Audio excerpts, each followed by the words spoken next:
વડોદરા શહેરના ઝોન 1થી 4માં પકડાયેલ વિદેશી દારૂના જથ્થાનો સ્થાનિક પોલીસ સ્ટેશનના ઉચ્ચ અધિકારીઓની ઉપસ્થિતિમાં નાશ કરવામાં આવ્યો હતો। દારૂના નાશ કરવામાં પોલીસ કમિશનર અને ઝોન 1થી 4ના ઉચ્ચ અધિકારીઓ સાથે સ્થાનિક પોલીસ સ્ટેશનના અધિકારીઓ ઉપસ્થિત રહ્યા હતા। ફાયર વિભાગની ટીમ વિદેશી દારૂના જથ્થાના નાશ સમયે ટીમને પણ સ્ટેન્ડ બાય રાખવામાં આવી હતી। તો વિદેશી દારૂના જથ્થાનો જે નાશ કરવામાં આવ્યો હતો તેનું ડ્રોન દ્વારા નિરીક્ષણ કરવામાં આવ્યું હતું। વિવિધ પોલીસ સ્ટેશનમાંથી પકડાયેલ 1,75,00,000નો દારૂના જથ્થાનો નાશ કરવામાં આવ્યો। તો 50,000 કરતાં વધુ દારૂની બોટલોનો નાશ કરવામાં આવ્યો હતો। વર્ષ 2025માં અલ્પો સિંધી અને તેની ગેંગ વિરુદ્ધ ગુસ્સી ટોકના કાયદાને લઈને કાર્યવાહી કરવામાં આવી હતી। ત્યારે 17 પોલીસ સ્ટેશન વિસ્તારમાં પકડાયેલો વિદેશી દારૂના જથ્થાનો નાશ કરવામાં આવ્યો છે અને 131 જેટલા આરોપીઓ સામે કાયદેસરની કાર્યવાહી હાથ ધરવામાં આવી છે। વિદેશી દારૂ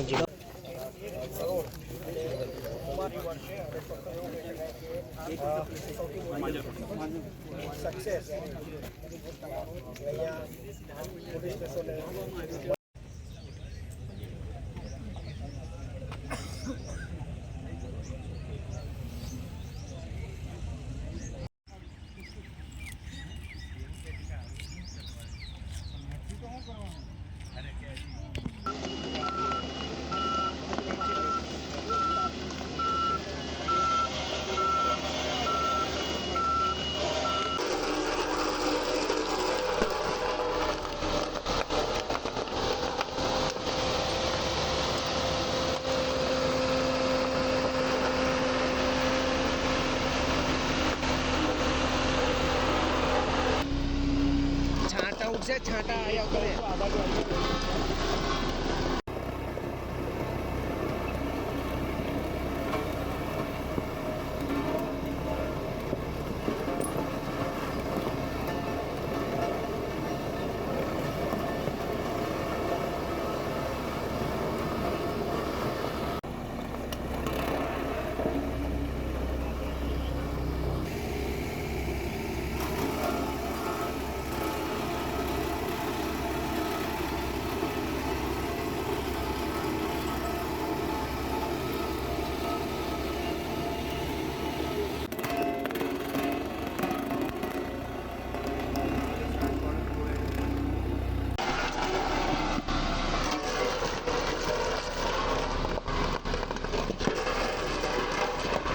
વડોદરા શહેર પોલીસ દ્વારા 2025 દરમિયાન 3,200થી વધારે કેસો દાખલ કરીને એટલી સંખ્યામાં આરોપીઓને પણ અટક કરવામાં આવ્યું।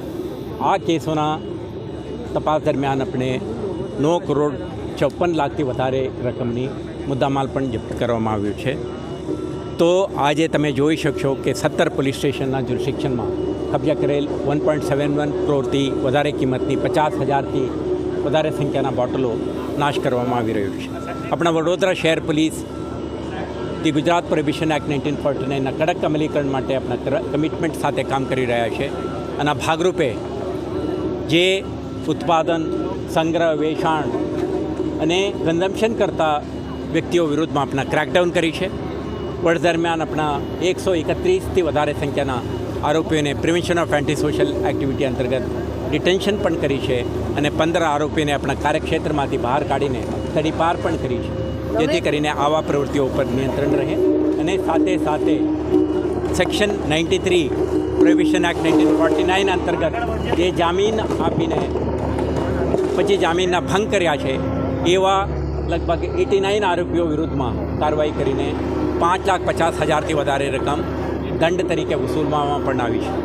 તો આ તમામ પ્રયાસો ઇન્ટેલિજન્સ ગેધરિંગ, નોન ક્રિમિનલ્સના મોનિટરિંગ, બુટલેગિંગ એક્ટિવિટીઝથી સંકળાયેલા તત્વોના સતત નજર અને આવા પ્રવૃત્તિ ધ્યાન ઉપર આવે ત્યારે કડક કાર્યવાહી અને એમના વિરુદ્ધમાં તડીપાર, પાસા, 171 કલમ અંતર્ગત દંડની કાર્યવાહી, જામીન રદ્દની કાર્યવાહી, સાથે સાથે એક કેસમાં તમે જોયું છે 2025માં અલ્પુ સિંધી અને એમના આખા ગેંગ વિરુદ્ધમાં ગુસ્સી ટોક 2015 અંતર્ગત કેસ કરીને એમના વિરુદ્ધમાં કડક કાર્યવાહી પણ કરી છે।